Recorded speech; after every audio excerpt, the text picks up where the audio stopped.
All right, we'll pick it up right where we left off. This lecture focuses on respiratory mechanics, and it's best understood by first talking about the pleural cavities.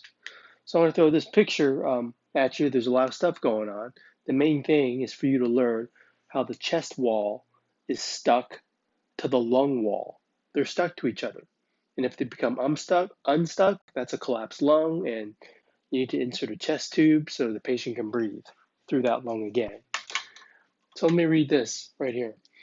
The interaction of the lungs and chest wall is not by direct attachment, but through the pleural cavity, a fluid-filled space between the parietal and visceral pleura.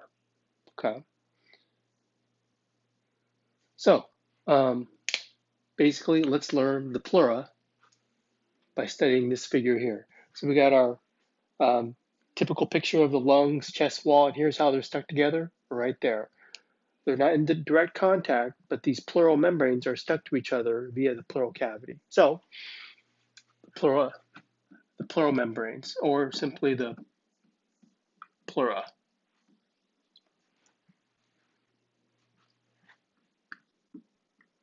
Parietal pleura.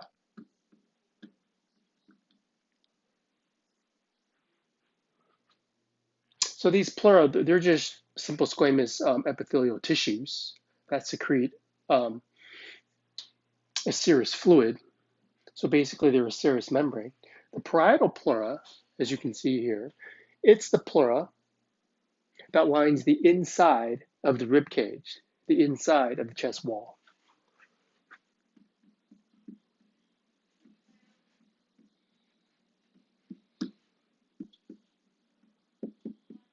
And when we say chest wall, you know what that is. It's basically what? Ribs and intercostal muscles, right? That's the chest wall. So I'm trying to get in.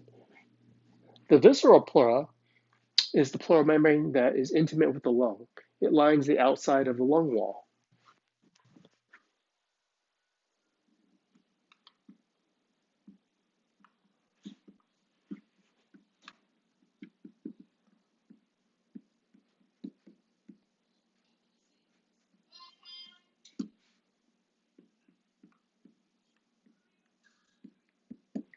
And the pleural cavity, which is a tiny space in between these two pleura, is a fluid-filled space. Pleural cavity. A fluid-filled space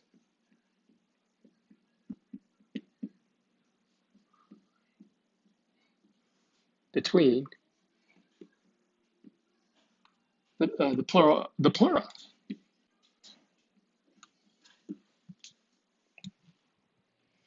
So kind of a trick question that I've even misunderstood over the years is what contains, what cavity are the lungs contained in? And people like to say, oh, the pleural cavity. Well, that's incorrect. The pleural cavity contains fluid, does not contain the lungs. The lung, it's more accurate to say that the lungs are in the thoracic cavity, not the pleural cavity. So don't be tricked by that if I ask you that. The lungs are not in the pleural cavity, they're in the thoracic cavity. The pleural cavity contains fluid. That fluid is very important. It keeps the lung wall stuck to the chest wall. The analogy has been given, take two glass planes and put a small dab of water on one, then put the two together. You could probably slide the glass plates back and forth, but if you tried to separate them, it would be very difficult.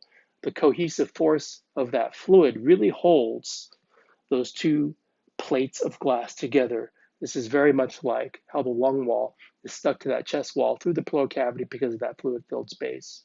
And it actually creates a negative pressure inside.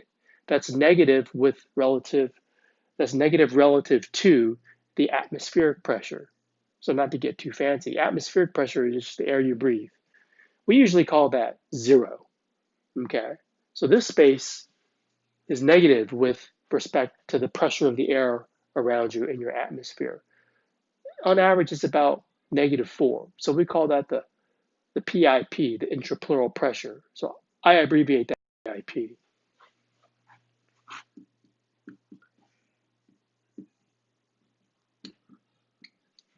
intrapleural pressure. The PIP is about -4. And the units of pressure we use in medical sciences are the millimeters of mercury, just like blood pressure. But now we're talking about air. So -4 means -4 less than atmospheric pressure, which we just kind of set at 0. Um, okay, so that describes the pleura. So I like that picture because it zooms in on that. This picture shows you how the lungs, they're surrounded by the pleura, but the pleural membranes actually occupy more space than the lung tissue themselves. So the blue is all the space that where you have the pleural membranes, but not lung tissue. But they do envelop the entire lung tissue. That's why I include this lollipop analogy, the lollipop lung. It's like shove it inside a water balloon. That's a good analogy of the relationship between lungs and pleura. So the pleural sac is the water in the water balloon, and the balloon that touches the lung is the visceral pleura, and on the outside, parietal pleura. So the pleura, excuse me, it envelops the lung, but the pleural cavity does not contain the lung. It contains fluid. Should you have a break in the seal, so to speak, we call that a collapse. Let me take a picture of this.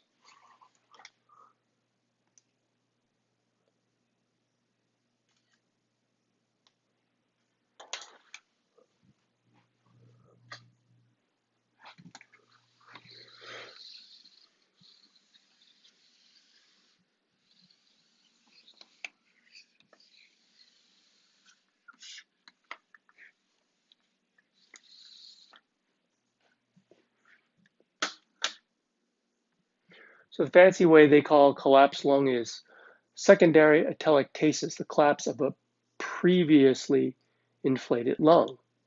So secondary atelectasis, hopefully this never happens to you, a collapsed lung. Primary atelectasis would be when you take your first breath when you're born.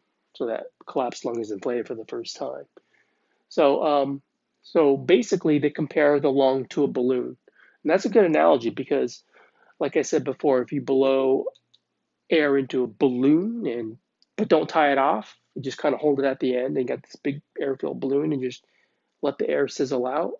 The natural tendency, the rubbery balloon has a natural tendency to recoil, and that's what the lung naturally wants to do. But usually, normally, without pathology, it's stuck to the chest wall. Okay, but if you get a break in that seal, say from a knife wound, or in this case, they use a bullet wound, and air is allowed to enter that intrapleural space, it's going to equalize with the outside air and become 0. If outside is 0, then inside becomes 0, and 0 is 0. There's nothing holding the lung wall to the chest wall. So the lung does its thing. It collapses like a deflated balloon. Okay, so they call this air entering, so that will be a pneumothorax. Oops. Pneumo means air, thorax. So let's say you have chest wound,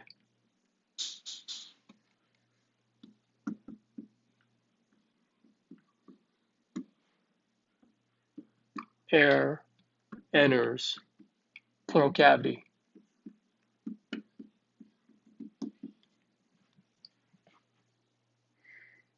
And basically, the PIP becomes 0. Remember, it was -4, but when it equalizes with the outside air, as a result, as you can see from the picture, there's nothing keeping the lung wall stuck to the chest wall. It collapses.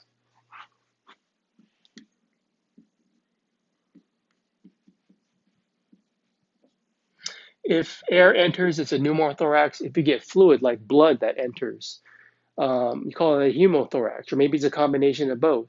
But when you have a collapsed lung, you have to insert a chest tube to evacuate the air and or the fluids so that the lung can start to reinflate. Okay. If it's a situation where it happens where, well, you don't really need to know this, but there's like dissecting pneumothorax where basically air becomes trapped in there. Usually when you get a wound, well, a hole in the chest, pretty bad thing, air can go in and out as you breathe.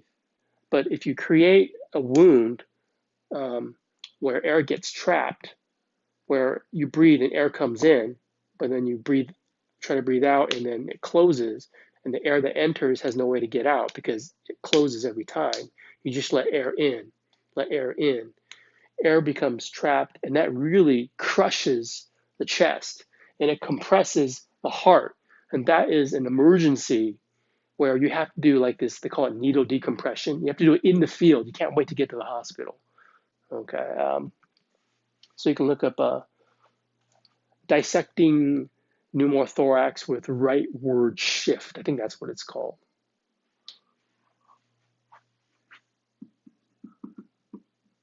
Well, I guess since I'm writing it, you do have to know it. Dissecting pneumothorax with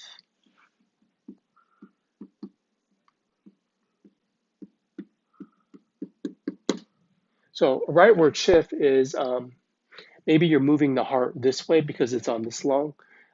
So you kind of shift the heart this way, and that shift can really put a kink in the aorta. I think that's another reason why it's an emergency. But well, basically, I think that's the clinical condition. Basically, I'm just mentioning this because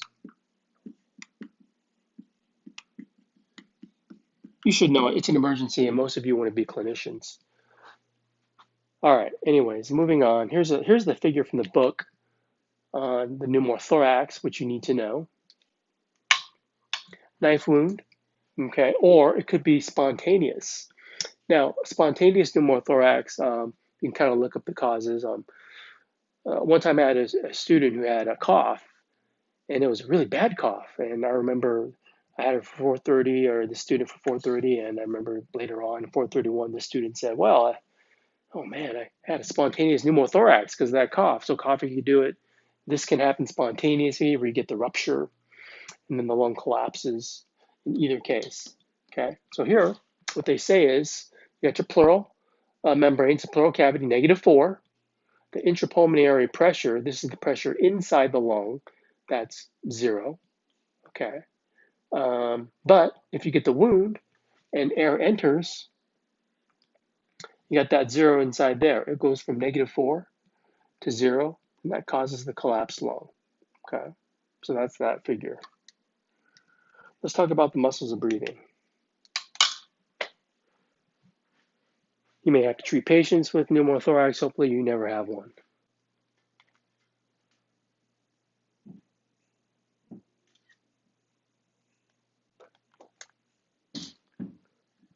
Muscles of breathing.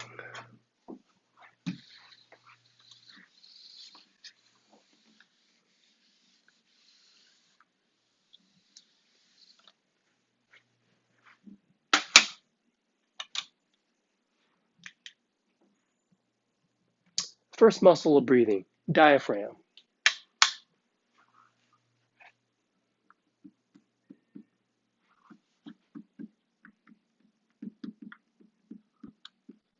The diaphragm, that is your main muscle of inspiration.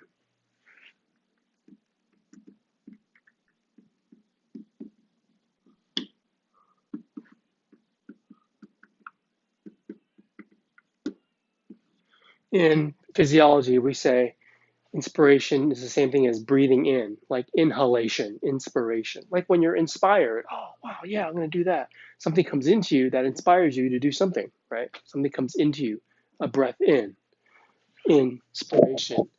So here's this big dome-shaped muscle. Diaphragm means membrane. So that's what this muscle is. It's a membrane in the shape of a dome. Okay, this is a very large space. There's an inferior viewing. I've seen cadavers where it looks like this, and you can stick your head up there. It's a big space. It's a giant dome. This figure here shows you what it looks like: blue, relaxed; red, contracted. When it contracts, it flattens. So we have to know the innervation. There's the old expression, C3, 4, 5, keep your diaphragm alive.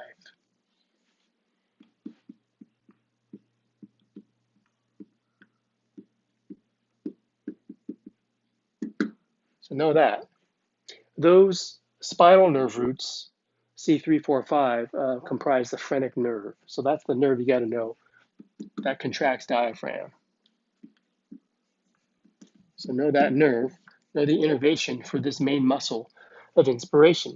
So its nerve roots are way up here, okay, in the neck region, but the nerve descends down, goes around the heart, and it's going to innervate this muscle. And so the phrenic nerve basically will cause the diaphragm to flatten when it contracts. It flattens when it contracts.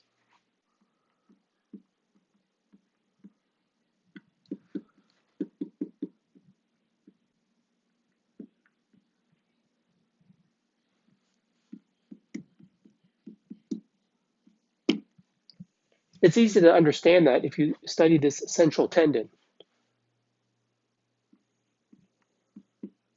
Muscle fibers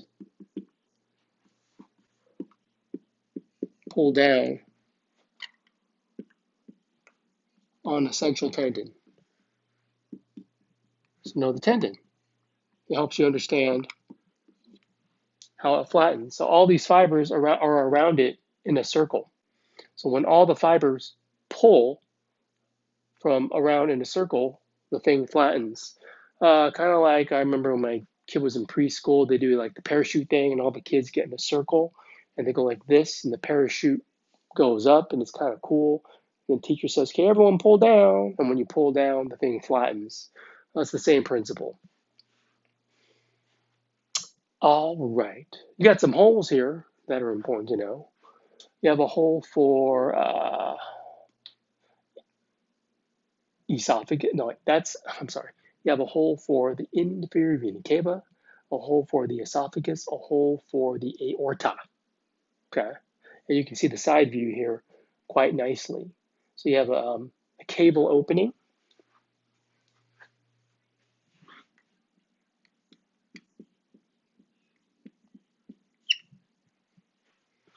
That cable opening, that's about at the level of around T8-ish. Okay, it's high up there. It's the highest one. It allows the inferior vena cava to go through right there, right into the right heart. So at around the level of T8 vertebra, it's for the IVC, inferior vena cava. Then at around T10-ish, you have the opening, the esophageal opening for the esophagus. So I'll just call it esophageal opening at around the level of T10 vertebra. I don't have to say it's for the esophagus, because you can tell by the name of the opening.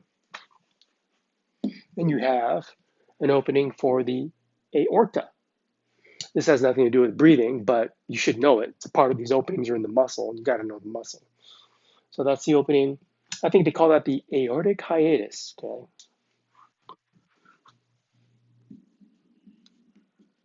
Or aortic hiatus, and that's at about the level of T12 vertebra. And obviously, it's for the aorta. It's where the thoracic aorta becomes abdominal aorta.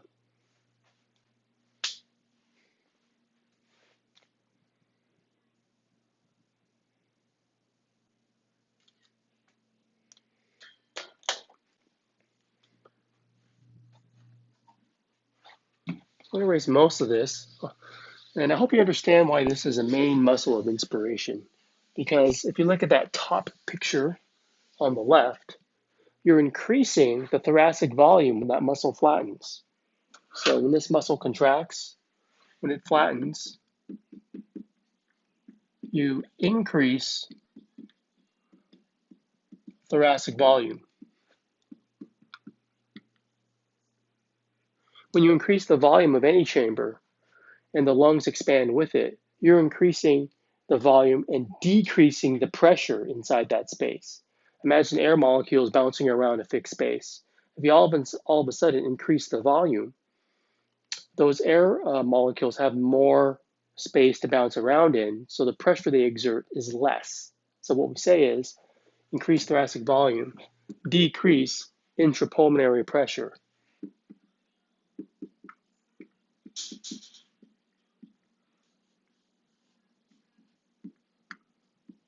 This is a new pressure I'm mentioning, intrapulmonary.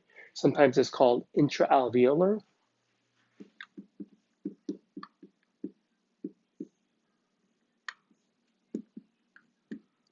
If you decrease the pressure inside the lung, inside the alveolar spaces, you create this slight vacuum, a negative pressure.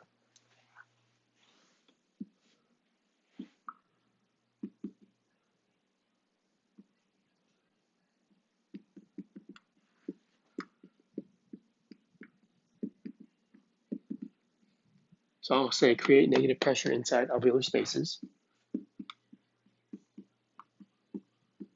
And that little bit of negative pressure, it draws air into the system. I'll just say air flows in. Exclamation point, right? That's inspiration.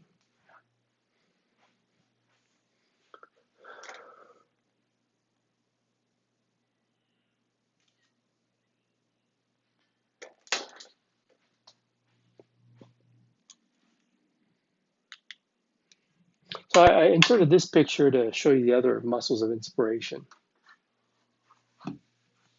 So I'll leave the title, muscles of breathing, still talking about that. The other main muscle of inspiration are the external intercostals shown in this picture right here.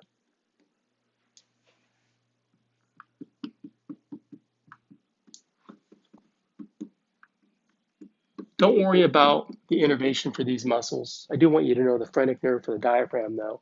But just know the action of these muscles. They basically elevate ribs.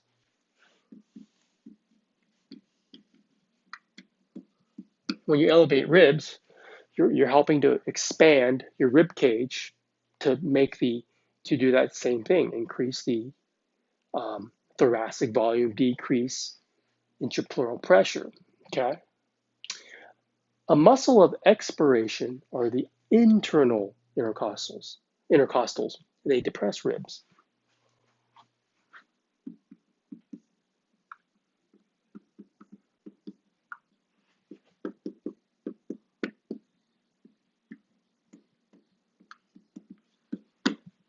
Usually, expiration, taking a breath out, is a passive process. You don't need to recruit muscles for that. You do for inspiration, not for expiration. But if, let's say, I'm doing my morning jog and I'm really huffing and puffing, then you do need your muscles of expiration, internal intercostals. I'll say used during forceful expiration,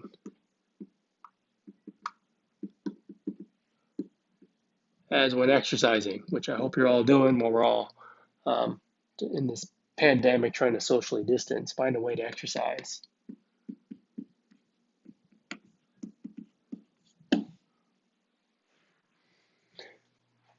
All right, so those are the main ones. Now, any muscle that attaches to the ribs, has an attachment to the ribs, is considered an accessory muscle of inspiration or expiration. Any muscle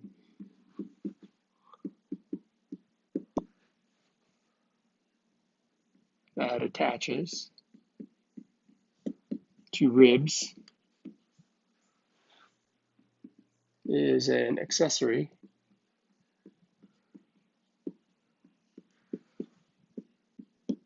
muscle. I'll say breathing. You should know them. I won't write them on here. I'll just, off the top of my head, pectoralis minor. Maybe pectoralis major. Maybe the anterior scalenes shown here. All the scalenes. Maybe serratus anterior. So yeah, like for example, I'm taking my daughter to the golf range. She takes golf lessons to the practice. I take her to the practice range. I just kind of do it with her, and I have a really bad golf swing. But man, my serratus anterior was really sore, and I had a little bit trouble breathing. Okay, I mean not serious trouble. I didn't have to go into the hospital or anything, but yeah, proving the point that you're always using these accessory muscles, and if any of them are sore, you'll kind of notice your breathing is a little off. All right, this I do want you to know here, this bucket handle, pump handle movement.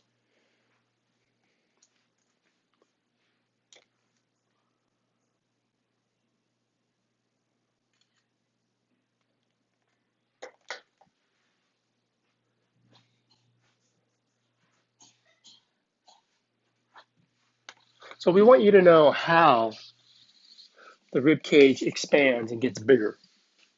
And this figure kind of teaches us that. We call this the pump handle movement, referring to the movement at the sternal angle right there at the manubrium.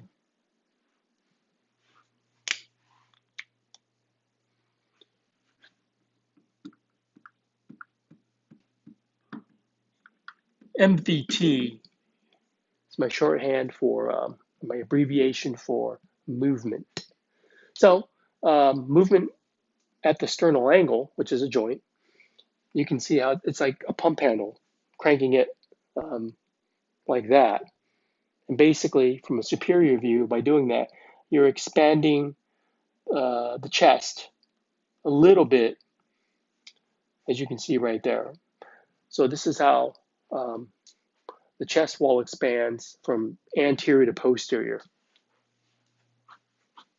So it's movement at the sternal angle.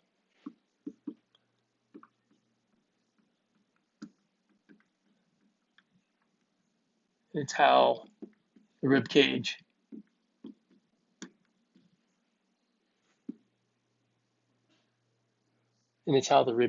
expands from anterior to posterior.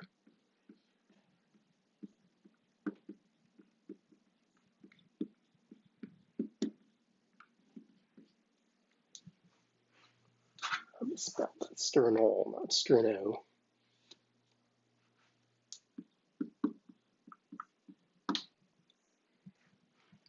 The bucket handle movement, like a bucket handle, if you lift up a bucket handle, that's kind of like how the ribs move at that joint right there, how it articulates with the vertebra. That's called the bucket handle movement. And when you elevate ribs, it expands the rib cage laterally from side to side. So this is how the rib cage expands from front to back, from side to side. All right, so bucket handle movement.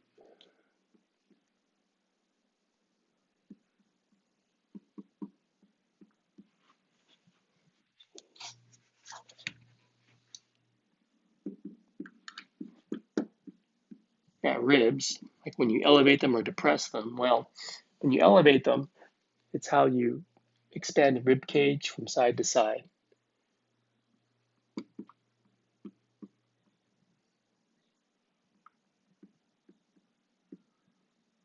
I'll just say laterally. How about that? Use the right anatomy words. And we'll move on. So now you know how the rib cage expands. Your lungs expand with them because they're stuck together, and that draws air into you for life. You can breathe on your own.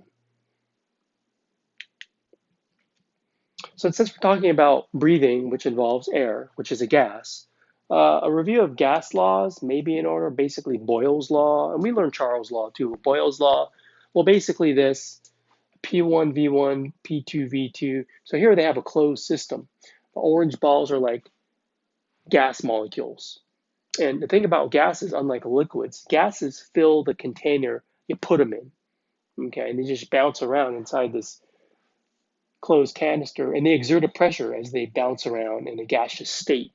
Unlike a liquid, which will settle to the bottom, right? That's volume. But this is the gas volume. It fills the space. So whatever the volume is will determine the pressure. Okay. So if this space with this amount of gas exerts a pressure of 1, if you cut the volume in half, you double the pressure. Okay. So that's how this equation is applied. And we kind of talk about that in terms of breathing a little bit. So keep that in mind as we move forward here.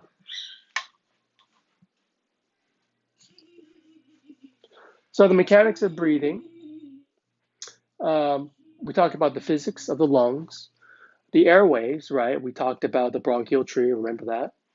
And the chest wall, the physics of all that, and how They cause changes in lung volume, which creates pressure gradients to move air in and out of the lungs. This is basically, in a paragraph, in a nutshell, the mechanics of breathing. And I really do try to keep it simple here, but there's a few guidelines I want to make sure you have straight in your head before moving forward.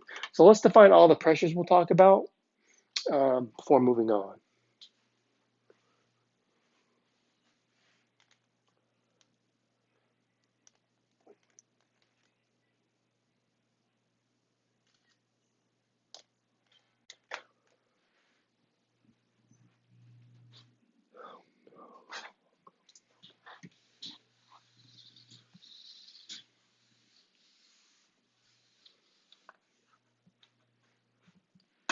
So atmospheric pressure, pressure of the atmosphere, I'm going to abbreviate it PATM.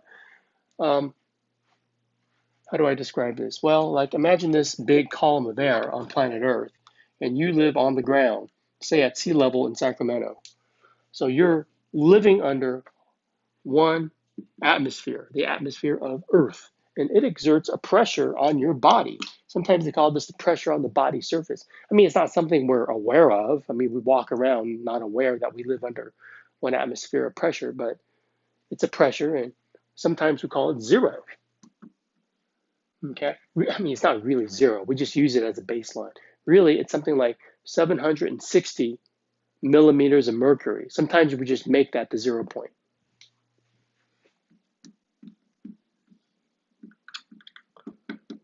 But even if we call it zero, always use the units millimeters of mercury. Okay, so that's one pressure.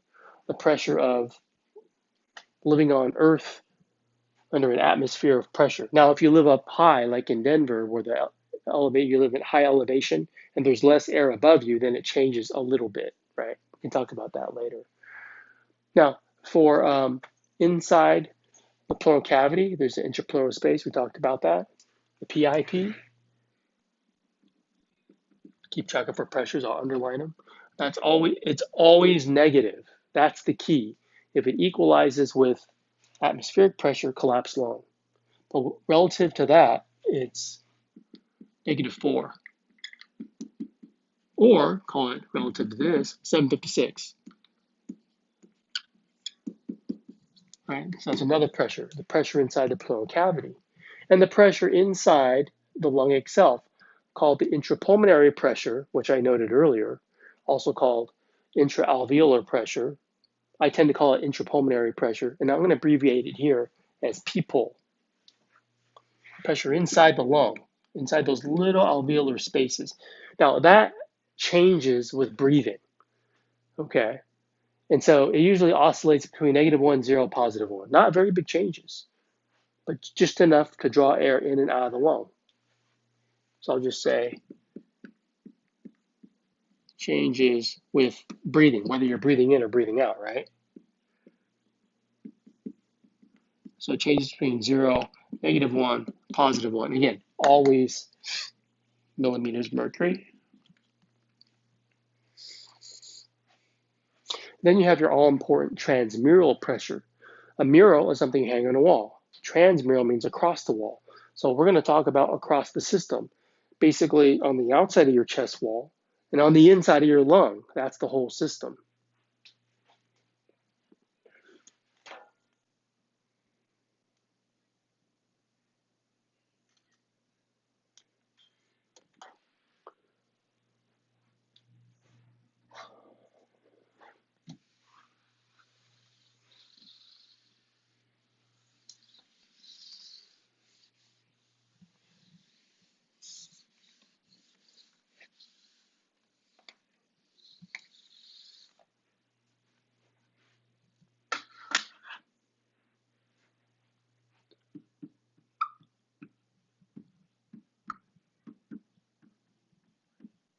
We talked about this for blood pressure, pressure across the vessel wall.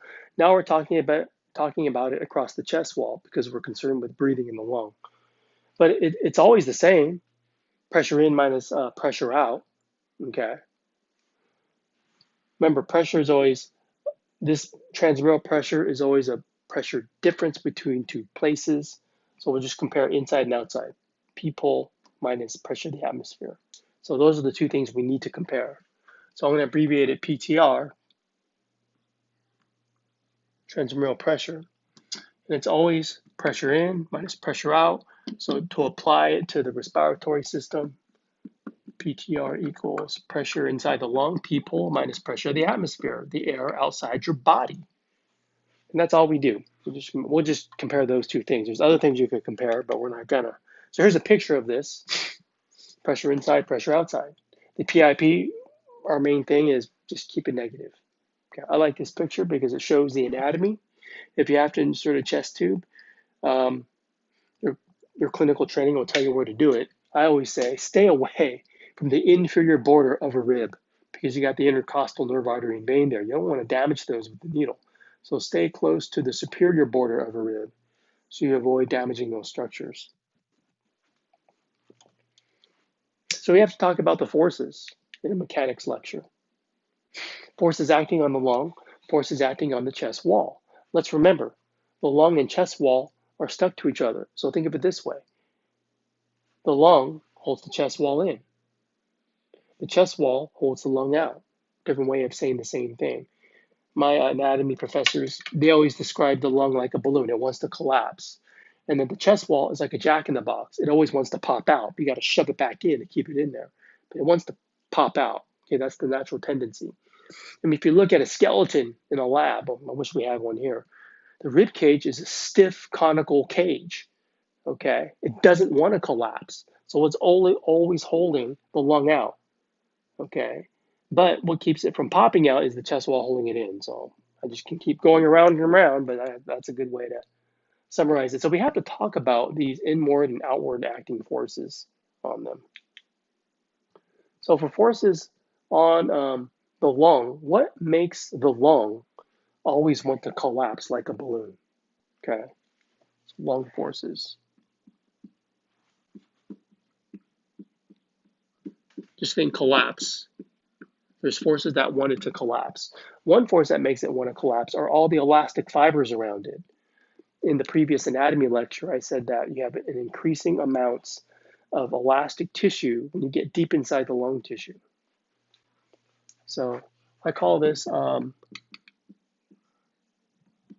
elastic recoil of the lung because you have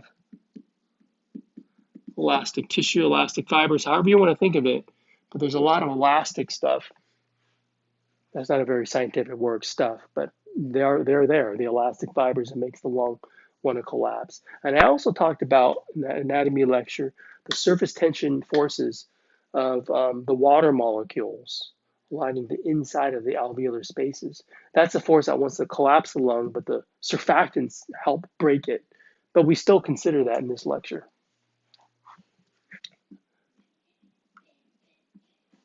The surface tension of H2O. So sometimes I abbreviate these EL and ST for short if you see that in a study guide or something. But these are the forces that make the lungs always want to collapse. Now, the chest wall doesn't have any kind of like surface tension forces, but it has its own natural elastic recoil. It always wants to expand out, right? Like a jack in the box. So it's a stiff conical cage. It's not like a balloon. Like a cage doesn't want to collapse. The cage wants to stay in cage form. A balloon wants to collapse. So that's why we always say the elastic recoil of a chest wall is the opposite. It's an outward force that expands the lung. So just think in for lung, out for chest wall. I can't make it more simple than that. So lung forces, chest wall forces.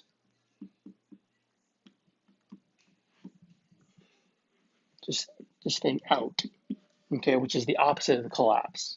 Lung forces in, chest wall forces out. We only have I'll just call it elastic recoil, but you're recoiling out, not in. The direction is opposite, all right? Here's another analogy, just kind of like the spring analogy of how these are stuck together. The fluid of the pleural cavity keeps lung wall stuck to chest wall. So imagine these forces acting like springs pulling in opposite direction. these forces here that we've listed. So I'm going to put a line here because I was defining transmural pressure, but these are forces. Okay, so it's kind of different from defining transmural pressure. So if the chest wall forces are greater, okay, it pulls the lung out, like taking a breath in. But if the lung wall forces are greater, it goes back. So imagine breathing in and out, your chest rising and dropping, rising and dropping, rising and dropping. Here, the chest wall forces are greater. Here, the lung wall forces are greater. So let me kind of go like this. Chest wall forces are greater, you take a breath in. But if the lung wall forces are greater, you let the air out and your chest collapse. I mean, when you're a nurse or something, you have to like record the respiratory rate of your patient, and you just watch for the chest to rise and drop, and you just time it, how many breaths per minute.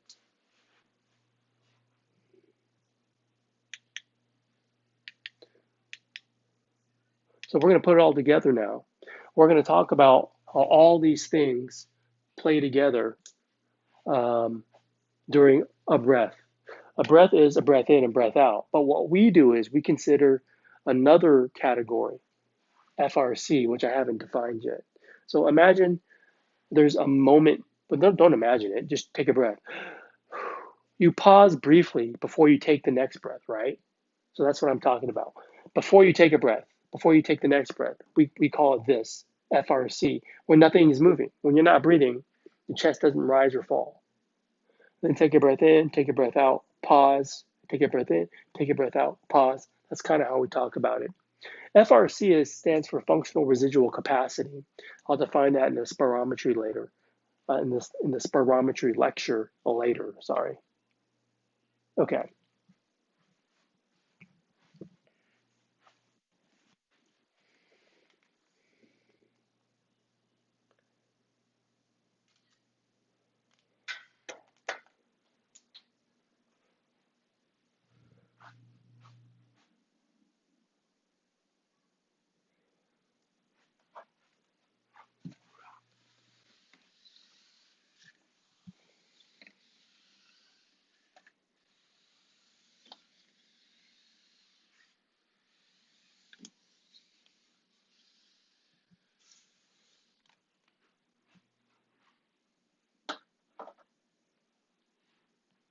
Sometimes I give a balloon analogy to talk about FRC.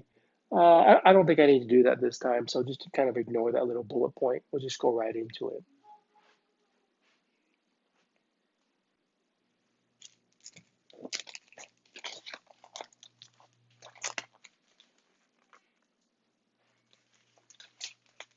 So what we're doing is we're applying the relationship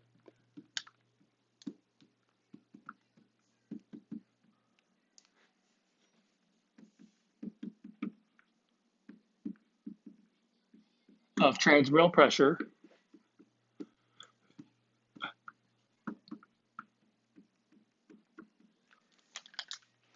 to the intrinsic forces acting on the lung and the chest wall.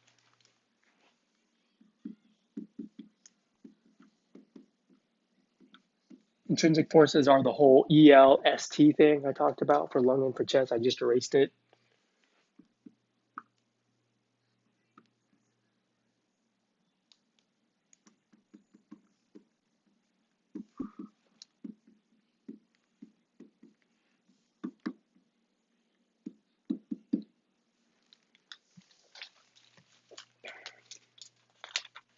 So at FRC, before you take the next breath,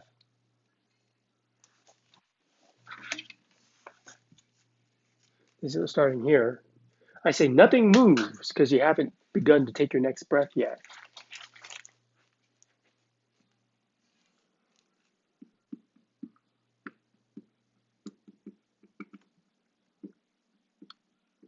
So let's get our equation. PTR equals pressure of the atmosphere minus people. Nothing is moving. So in a physics class, when you talk about forces acting on each other and nothing is moving, what you can say, what you can determine is if nothing moves, the two forces acting on each other must be equal and opposite. So they're equal. So let's go chest wall forces.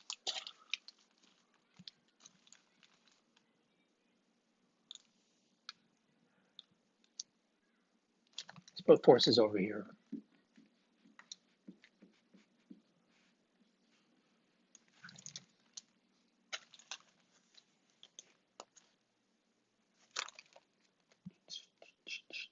I'm just looking at my notes briefly.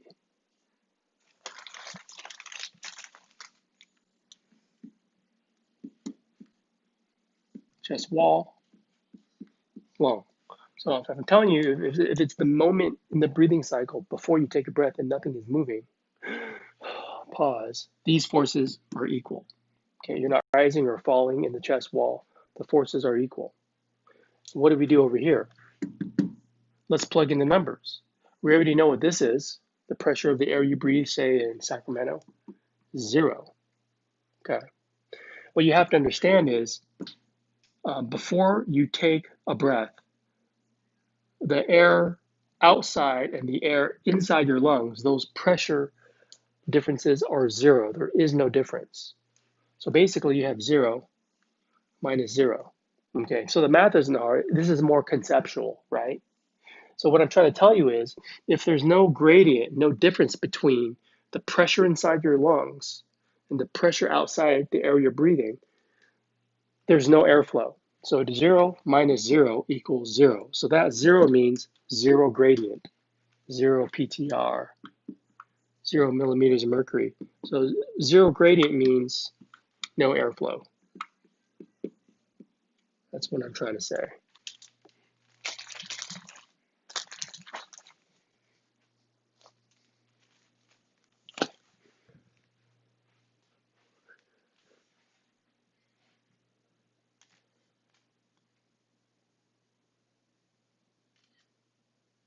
Well, that's boring. Let's talk about if you actually do breathe and take a breath in. Here's the next slide. Inspiration, know that it is an active process. You expand the chest wall. So get rid of that. Get rid of this. I won't erase all of it.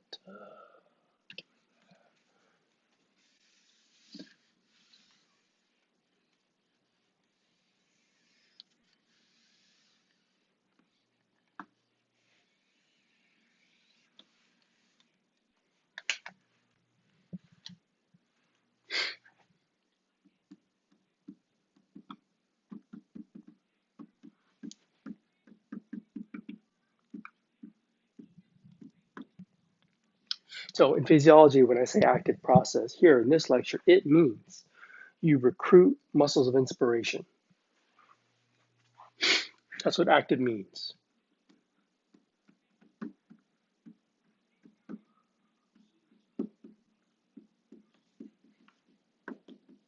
And those muscles of inspiration, namely, are diaphragm and external intercostal.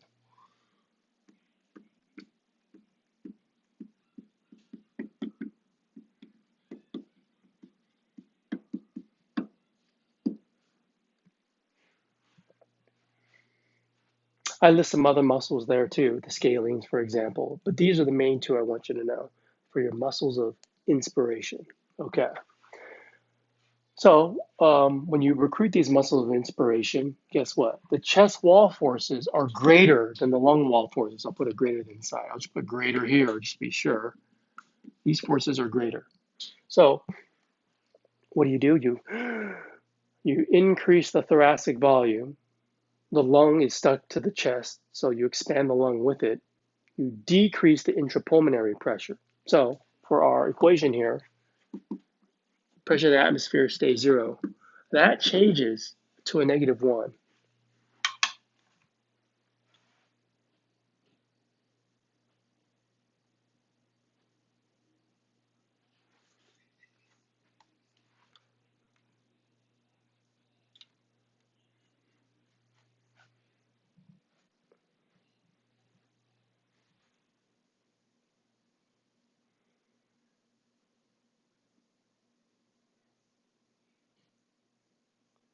Okay, I realize I made a mistake, so let me correct it. Okay, we take a picture of that. So PTR, pressure, generally speaking, transmural pressure is always pressure in minus pressure out. And I had it written wrong. This should be, pressure in should be people, and pressure out should be, I'm sorry, pressure of the atmosphere.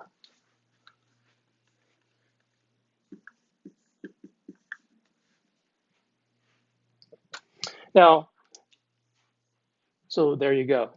So for previously, for FRC, that would be people is 0, pressure of the atmosphere is 0. So that's still the same. 0 minus 0 equals 0. I just reversed them. It's pressure in minus pressure out. That was the mistake. So let me move forward. But let me take a picture of that before I do.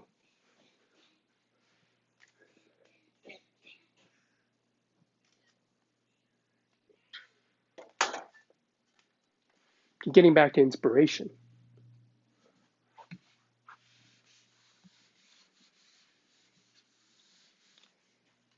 Sorry about the brain fart. Okay, let's move on. Back to inspiration.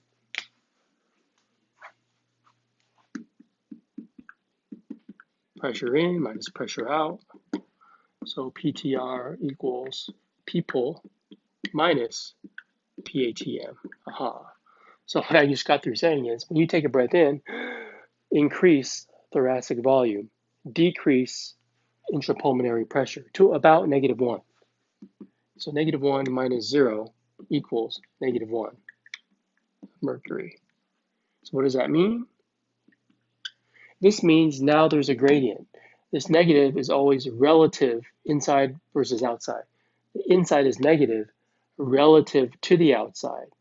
So the system wants to equilibrate. So air will rush in to fill that vacuum. We breathe by negative pressure. Just remember that. Air rushes in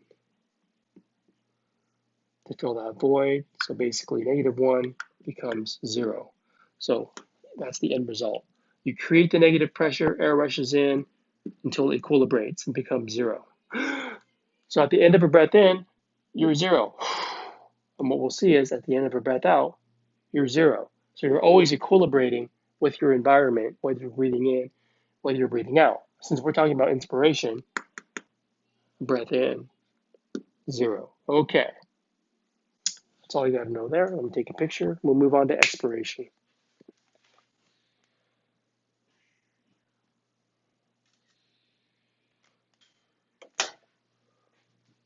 Before I do, we have an animation of this though. All right, so here's our airways. Here's the alveolar spaces, two lungs, so to speak. Before you take a breath at FRC, 0. Pressure is 0. You consume outside, it's 0. But when you take a breath in, you expand the thoracic volume, the lung wall expands with it. You increase the volume, you decrease the pressure, then air rushes in until it equilibrates. All right, so expiration now. It's a passive process.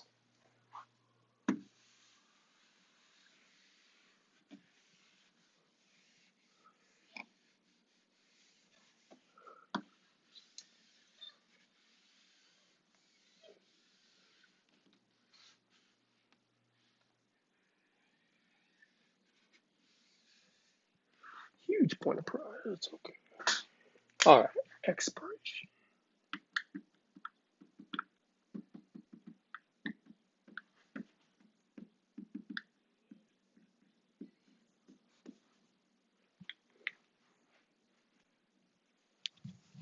So passive means you don't necessarily have to, well, it means you don't recruit muscles, okay? Unless you're exercising and it's forceful. But in this example, we'll say we're not. Normally, you're sitting here watching me, you're sitting down in a chair resting quietly. We call it normal quiet breathing, right? It's a passive process, no muscle recruitment. So we just say muscles relax and the lungs recoil, passive process. So at the end of a breath, you let the air out, muscles relax,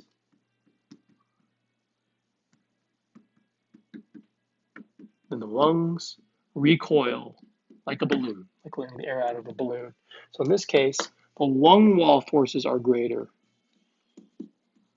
because we've relaxed the muscles. The lung um, has elasticity and wants to collapse. And what happens is when you decrease thoracic volume, you increase intrapulmonary pressure to about +1. So this changes to about +1 -0. Again, always units of millimeters of mercury. That math is easy. 1 minus 0 equals 1. Okay. The plus is very important. That means what pushes the air out is this positive number here. This means that the inside of your lungs is positive with respect to the outside. So deequilibrated, air rushes out. So you go from +1 to 0. At the end of a breath out, you equilibrate. That's what I say there. All right, so here's an example. We just took a breath in, equilibrate, take a breath out, things collapse. You increase the intrapulmonary pressure because you've decreased the thoracic volume. Create that little +1, and that creates a gradient for air to rush out, and air rushes out until you equilibrate. Okay. So here's kind of a figure to your book you can match it with. We kind of focus on this one here. But this is intrapleural pressure, that PIP. It always stays negative. It changes with breathing. You don't have to understand why. But look, it's always negative. On average, it's -4, right? But here's your 0 point, okay? And here you're always equilibrating with the atmospheric pressure. Here is just tidal volume, the amount of air in milliliters you're breathing in, you're breathing out. About 500 ml is the typical amount of air you breathe in, then breathe that back out. But let's take that top figure and follow the green ball here and to match it with this animation here. So what we have here is we start at 0. This is at FRC right before inspiration. But let's do inspiration. You basically increase thoracic volume, decrease intrapulmonary pressure to -1. Then what happens? Air rushes in until what? You equilibrate. Then you take a breath out, you collapse the system, decrease thoracic volume, increase intrapulmonary pressure to about +1, and then what? Air rushes out until you equilibrate. Okay? So you're always end of a breath in, equilibrate, end of a breath out, equilibrate. Other topics here, we have lung compliance. Let me take a picture of this and move on.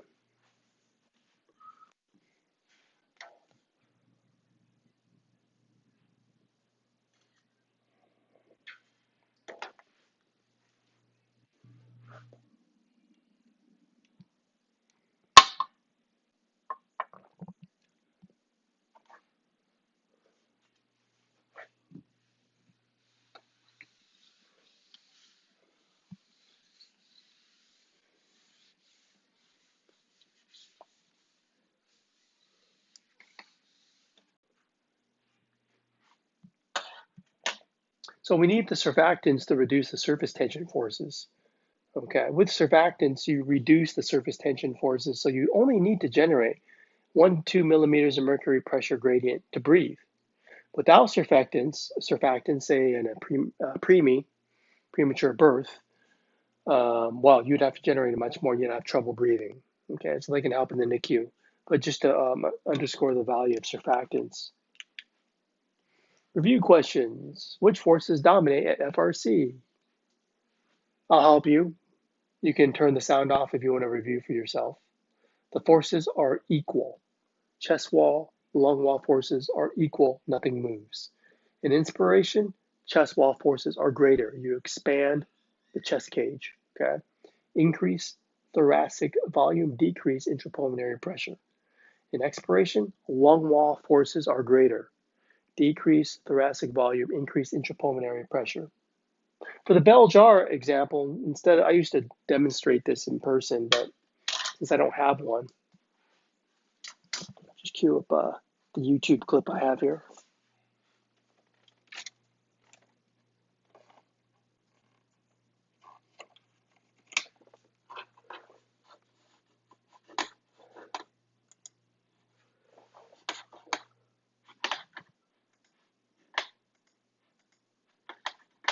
Hold on a second. Go. Okay, this experiment is representing Boyle's law.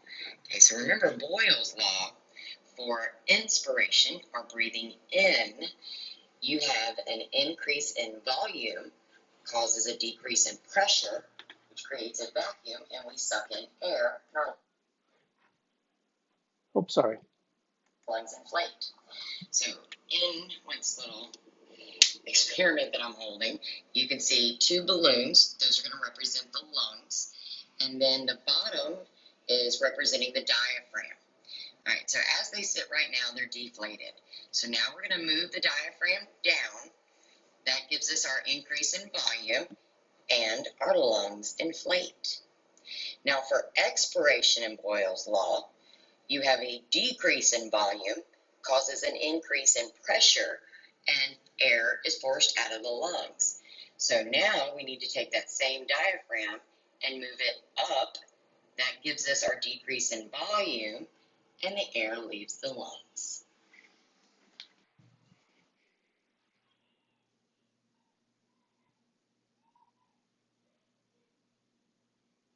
So hopefully that gave you a good sense of, yeah, it really does work. You decrease the volume or increase the volume in the bell jar, which represents the thoracic cage. Yeah, if you increase it, draws air in. If you decrease it, pushes air out. That's exactly what we were talking about. So for airway resistance, other topics, moving on.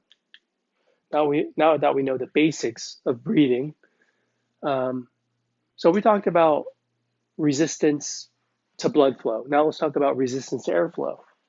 Friction is the major non-elastic source of resistance to airflow. Non-elastic means, the elasticity of the lungs. It's like blowing up a balloon. Okay, it's hard to blow up if the balloon wall is really thick and the rubber is really stiff. So you have to go like this to decrease the elastic thing of the balloon. But we're talking about non-elastic sources. Okay, the relationship is airflow, pressure, basically a change in pressure. That's delta P. Okay, and the resistance. So this is the relationship. So flow is determined by the pressure gradient, the transmural pressure, and the resistance to airflow, capital R. All right.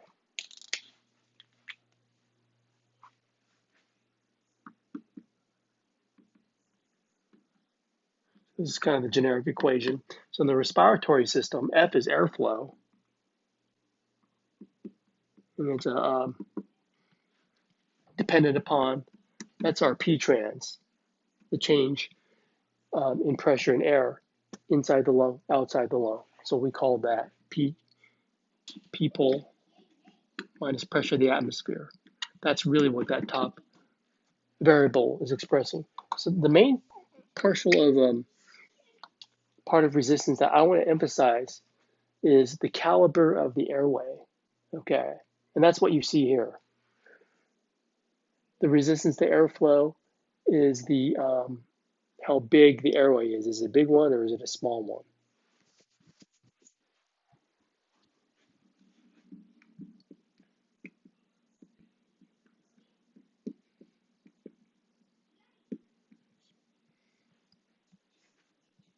So we already know the top one. Basically, you just make it be 0, +1, -1. Okay. A very small change can get the air to flow, but the bottom one is the caliber of the airway. And basically, the relationship is if it's a smaller airway, you increase the resistance. Okay.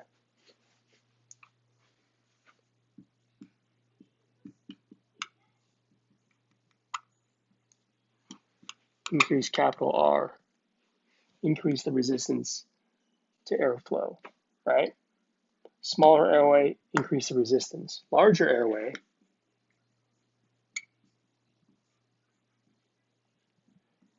decrease resistance to airflow, and airflow is better, and that's desirable. And we can modulate airways. Think about your smallest airways, the bronchioles. They have a lot of smooth muscle. So, for example, the sympathetic response is to bronchodilate, which would be this. Take that airway, increase the size there.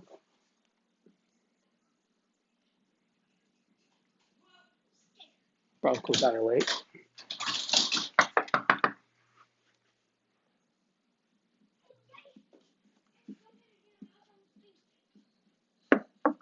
James, stop it.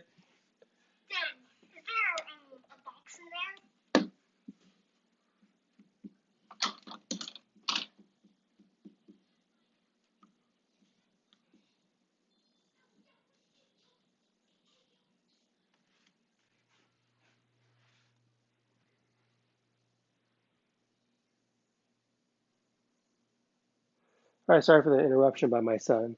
Basically, here's the physiology right there. Parasympathetic versus sympathetic opens the airways. So airways are a little bit larger, decrease the resistance to airflow. Let's understand this. We went through the bronchial tree, all the divisions, starting with the trachea. Notice how you increase resistance to airflow.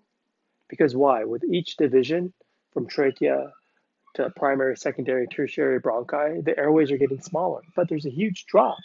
Why is that? Look at the airway division. Because even though the airways get smaller with each division, there's so many airways. The increase in number is exponential. So even though each individual airway is smaller, the increase in number drops the resistance. So by the time you get to the respiratory zone, the dark blue, there's no resistance to airflow. Air can just fill the alveolar spaces for the gas exchange. Let's move on.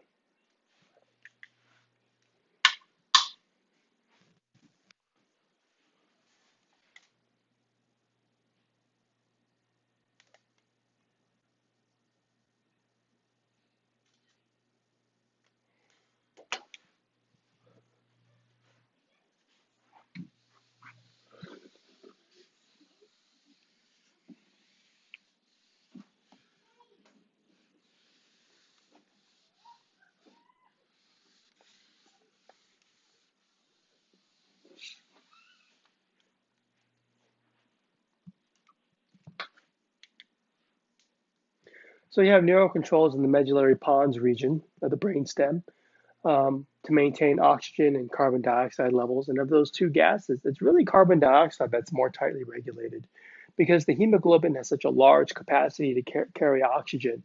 That is not regulated as tightly because you have a huge reserve bound to hemoglobin. So hypercapnia, hypocapnia is what I'll focus on. If blood levels get too high for the CO2, you see an increase in breathing rate to breathe it off. Or if it's too low, you might decrease breathing rate in response. So this figure kind of shows you where um, the centers are and how it's regulated. So what I would do is we monitor arterial PCO2.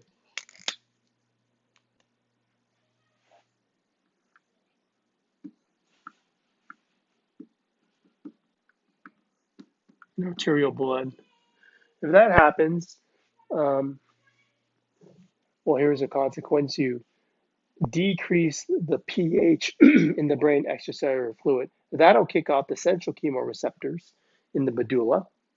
You also have peripheral chemoreceptors in the carotid and aortic bodies. And note that these are in the same locations as the baroreceptors we talked about previously. Ultimately, the centers, the respiratory centers, will affect the respiratory muscles to increase ventilation to return it to normal. So if it's too high,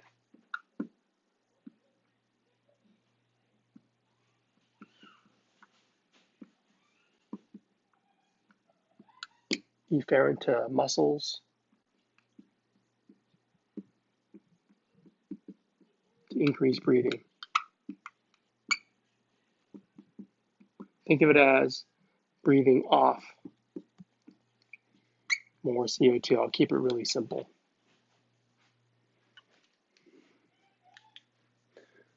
So it's tightly regulated. In hypercapnia, when it's too high, you worry about that because it drops the pH and there's no proteins to buffer that.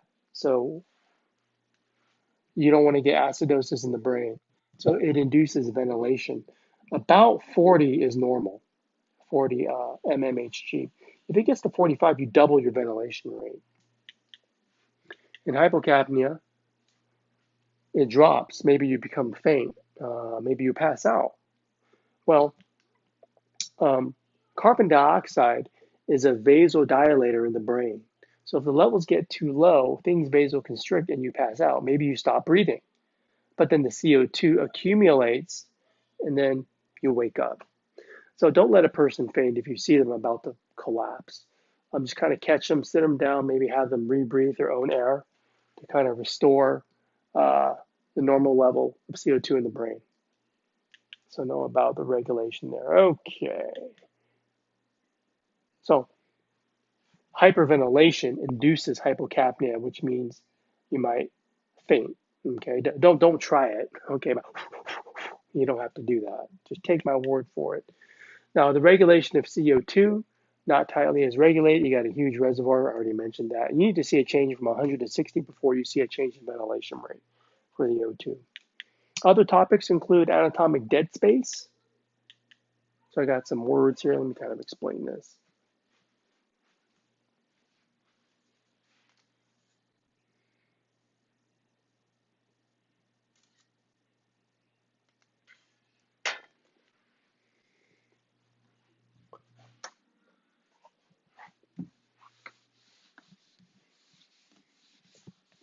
So read that slide. What it's basically saying is all the air you breathe in, not all of it reaches the alveolar space for gas exchange. Some of it sits in the conducting airways, where there is no gas exchange. We kind of call that stale air. That's the dead space. Nothing is dead. Dead's a misnomer. It's just air not available for gas exchange. That's the dead space.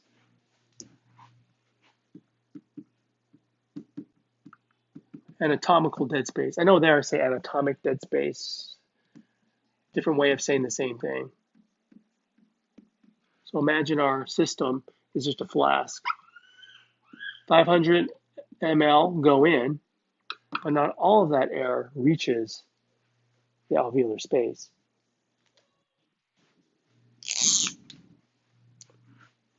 So maybe 350 reaches the alveolar space for gas exchange, but maybe 150 sits in the airways, not available for gas exchange. That's the dead space volume. So if you want to consider a true alveolar ventilation rate, you have to subtract out the dead space volume. Okay, the air just sitting in the conducting passages where gas exchange doesn't occur. So you could also have a non-functional alveolus that receives fresh air, but that would be called alveolar dead space. So suffocation. If we reduce the ventilation below that of the dead space volume, there's no alveolar ventilation at all. You're just kind of breathing stale air.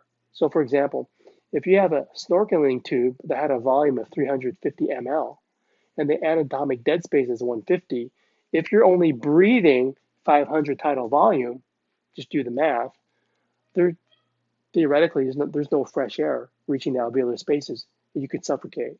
That's why dead space volume needs to be considered.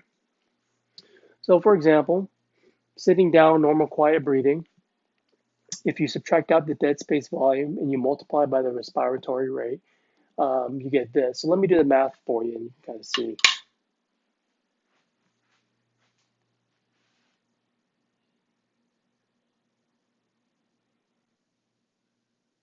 So I set it up for you. First thing you want to do, tidal volume 500, subtract the dead space volume DSV, right? It gives you 350. So what you're doing is you're breathing in 350 ml per breath. That's this first figure here. You multiply that by the breathing rate, 15 breaths a minute, right there. Cancel, cancel. 350 times 15 would be 5250 mils per minute. Air, breath. Air breathed in and out. Okay. That would be your, that stands for alveolar ventilation rate right here. Dot above it. Okay.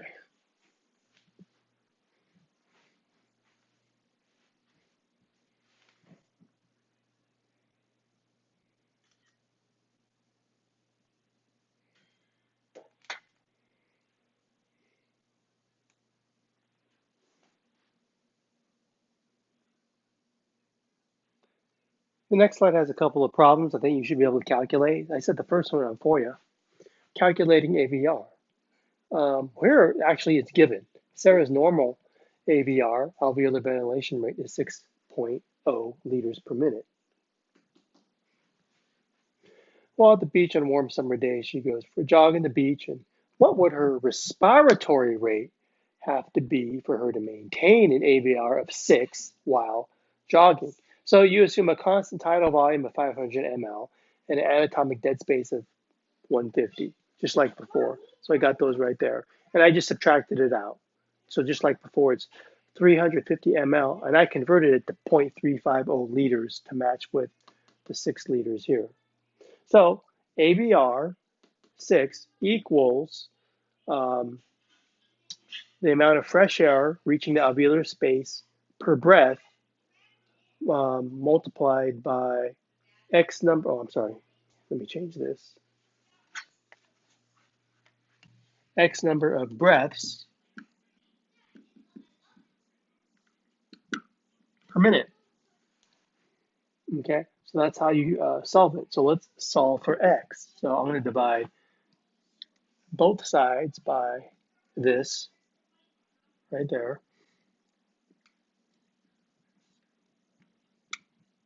Divide that side, and then divide this side by this.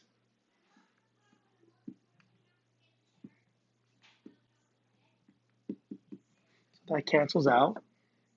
Okay, so then you have X breaths per minute. I'm going to take a picture and then move on.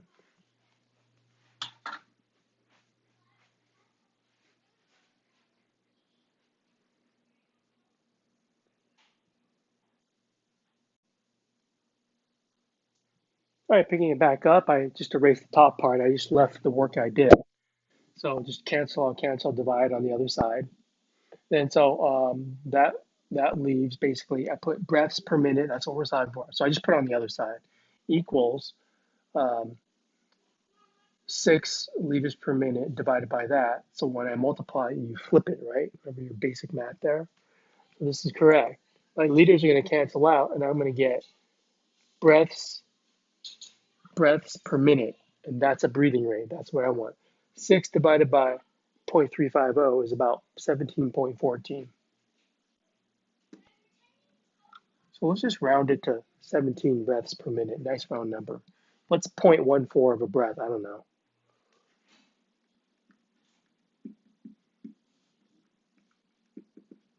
So that's your answer. Solved. That's the breathing rate you would need to maintain an ABR of 6, okay, 6 liters per minute. So I did the first one for you. Let's see if you can do the other one on your own. Let me read through it and I'll let you see that it's basically the same as the one we just did, just slightly different.